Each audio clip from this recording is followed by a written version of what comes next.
Welcome aboard, and thank you for tuning in to the Heavy Metal Truckers. We are your hosts. I am Pincushion, and this is Doppler. I almost called you Dobby. I would have laughed. You and I both. Anyways, so in this video, we are doing an album review of Amaranthe.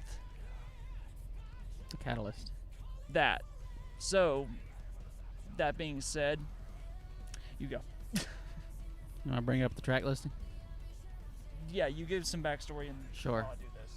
So, I've known about Amaranthe for a long time because being a Camelot fan, Elise did a lot of work with Camelot. She used to tour with them, do album work, stuff like that. So, that's kind of how I became aware of Amaranthe. They're one of those bands that I've always wanted to really like, but I haven't quite got there because I always feel like they're this close to being really, really good, but they just can't quite get over that hump, if that makes any sense. Yeah. But and I'll go over here in a little bit on whether I think they achieved that with this album or not. Cool. So, I got it up. Yay. You're not going to say, or you just want me to do my whole thing and then you say how you well, I feel? mean, so as far as my introduction into Amaranthe, you were actually the one that told me about them because I want to say what, probably 3 years ago, or Yeah, three three and or a half. 4 years ago, something like that, yeah. Yeah, 3.5 years ago. I'll go with that. You were playing a good bit of Sabaton at our previous employer, and I was just getting into it because I think the first track you played was 82nd All the Way, and like I had heard lyrically it before, but not with the instrumental and everything, just because there was a guy at a different building that would sing along to it, and so I didn't know what the hell he was singing, to be honest. Right. But it's like I was aware of Sabaton until you started playing them, and I was getting into it. I enjoyed 82nd All the Way, and then you said that these guys did a cover of it, and I'm like, Yep. oh, okay. Don't know who the fuck they are, but okay. Yeah. And so and that's whenever I listened to it, I'm like, damn, this is fucking well done. Mhm. And then later on, I completely forgot that this is who he was talking about. Yes. So, yeah, that is my understanding of it. Sad part is up. Now, I'm not trying to give anything on the album, so I'm Mhm. just going to say up to this album, I almost think that cover was one of the best things they've done. So to answer the first question, did they get over the hump with this album? No. If anything, they got farther away from it. A large chunks of this album, to me, felt like an electro-pop group that decided to do metal.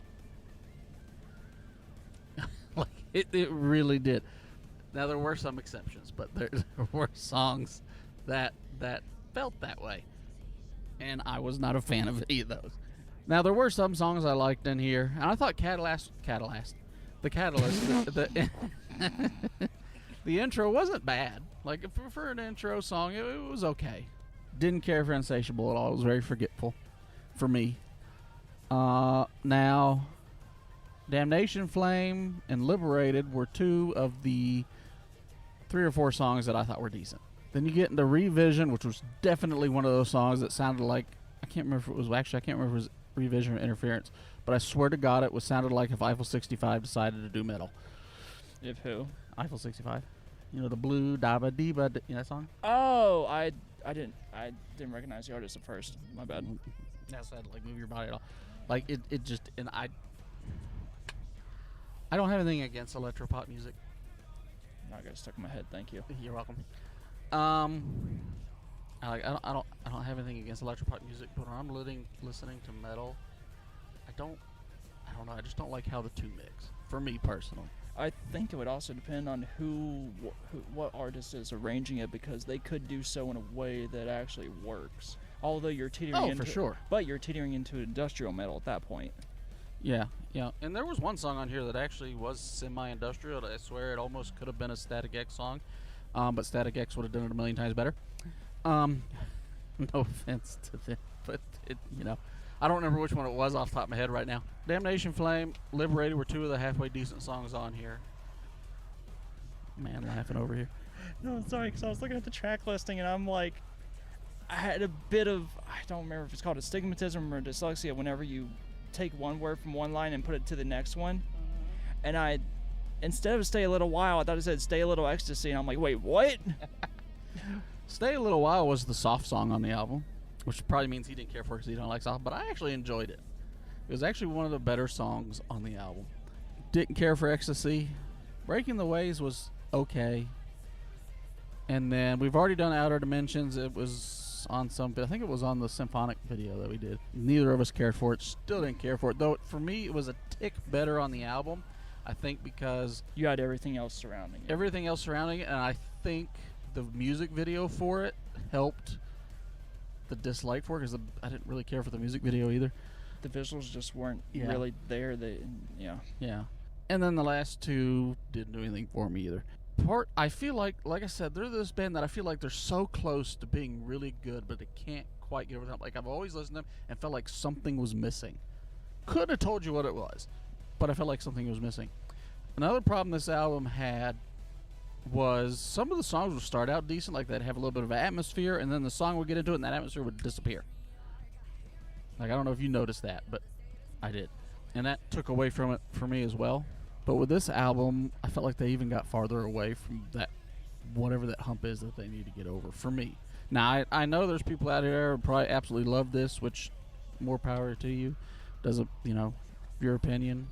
If you love them, buy it, listen to it. I'm not going to knock you for it to make funny, but for me, it just didn't work for me. I think one of the things I didn't like about it either is that the keyboards were a little too synthesized for me. Felt like they could have been more, I don't know if that's the right word, but we'll use it. I felt like they could have been used to set an atmosphere better than what they did.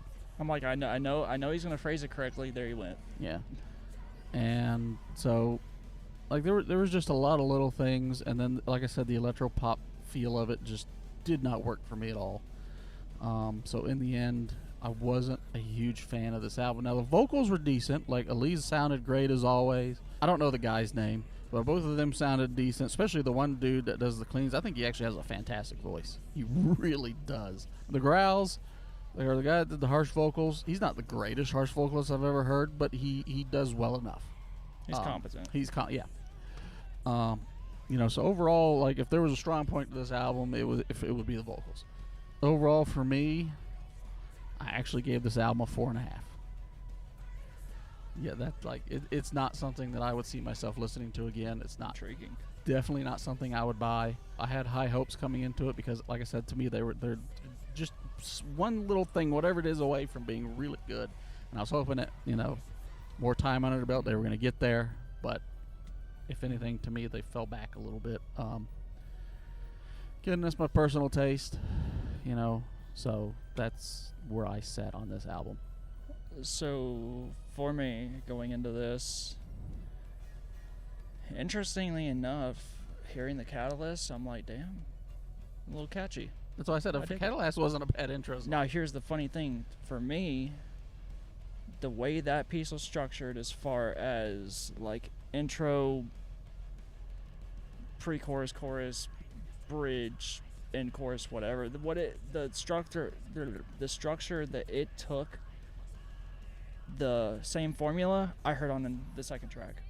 It was the exact same formula. So I knew it was. And that could have been why it became unforgettable for me because it somebody with ADD, you get bored. Yeah, so it's like coming from the mind of, or the perspective of someone who, whenever I listen to material, I listen to it as I'm doing just like a fun little hobby practice mix. And so, like, I'm listening to it and heard the second one, I'm like, damn, okay, it's catchy as well. However, it's very similar formula, but it worked in the first one, it decently well works in this one. The third track is where it started to deviate, not necessarily in a bad way, just deviated. Yep. Liberated is where it kind of was starting to fall off, and then I don't remember hardly any of the middle at all. But I will say, throughout the first at least 3 tracks, I was like, you're gonna find this funny.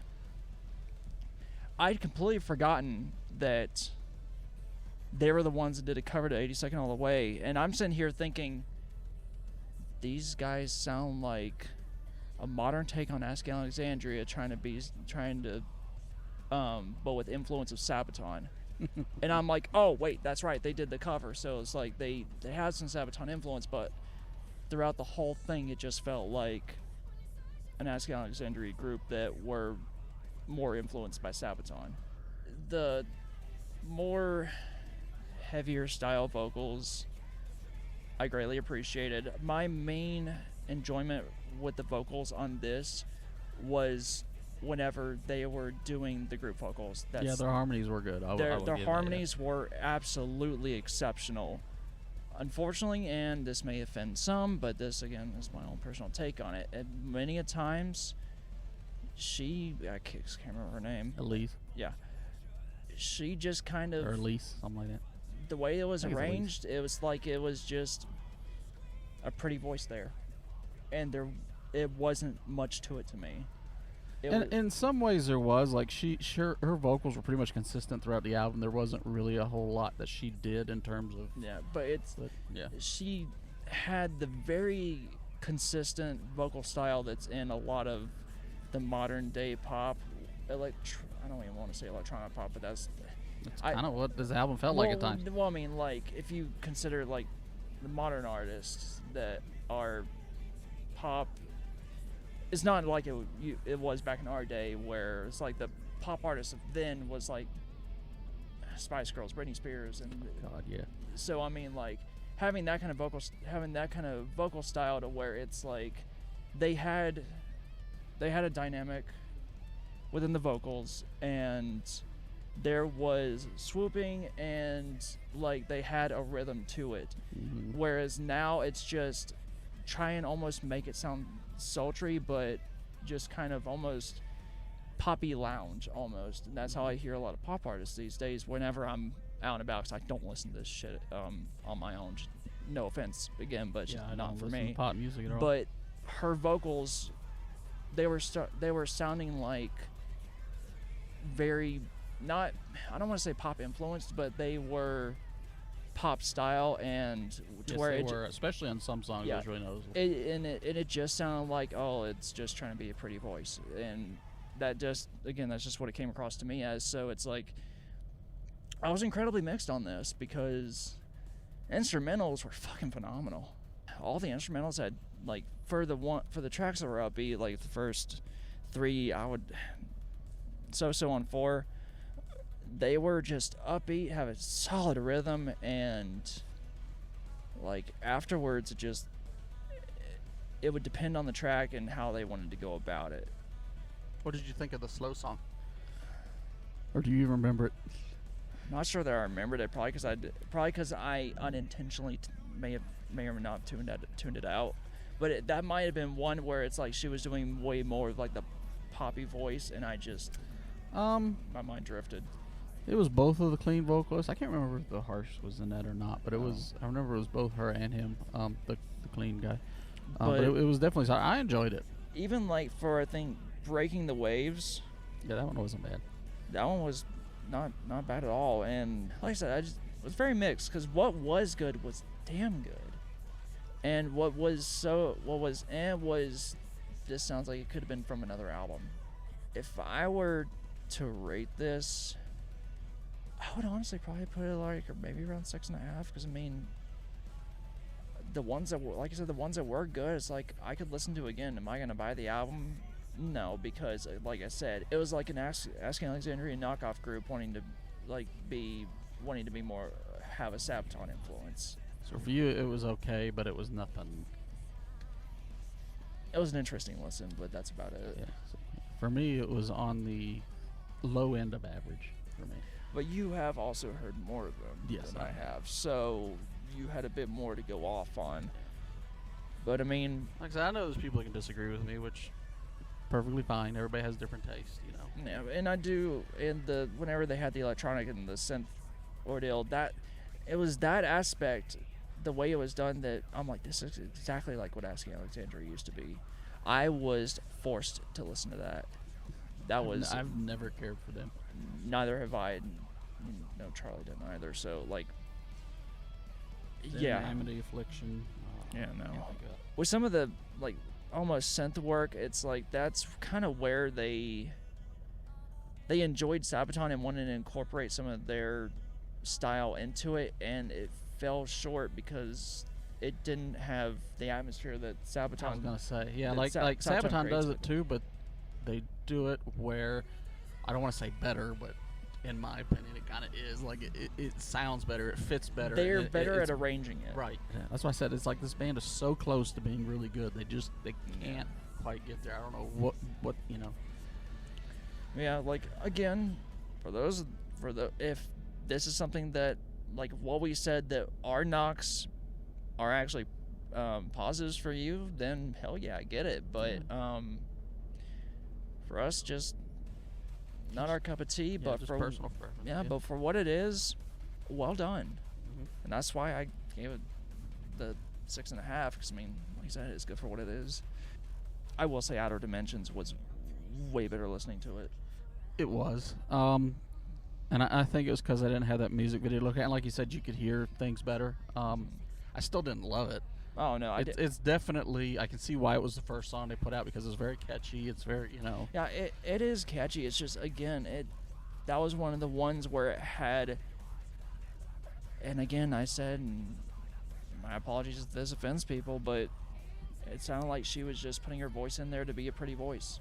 Well, not just that, but it was just a song that was written to be catchy. Like, to me, it Yeah. didn't really, there was nothing about it other than the catchiness that stood out.